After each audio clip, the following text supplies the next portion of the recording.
मुल्क में अमन बड़ी कुर्बानियां देकर बहाल किया। दहशतगर्दी को किसी भी सूरत दोबारा नहीं पनपने देंगे। सियासी और अस्करी क़यादत एक पेज पर। वज़ीर आज़म के ज़ेर सदारत आला सतह इजलास, आर्मी चीफ की भी शिरकत। शहबाज शरीफ और जनरल कमर जावेद बाजवा की 1-on-1 मुलाकात।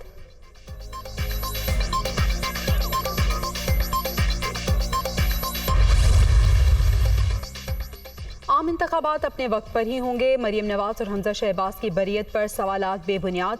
हम अवाम और कानून की नज़र में सुरखुरू हुए। ख्वाजा आसिफ और दीगर वज़रा की प्रेस कॉन्फ्रेंस।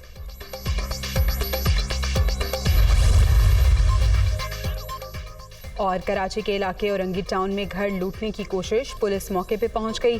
फायरिंग के तबादले में 2 डाकू हलाक, 1 फरार। मुबैना मुकाबले में 1 अहलकार भी जख्मी।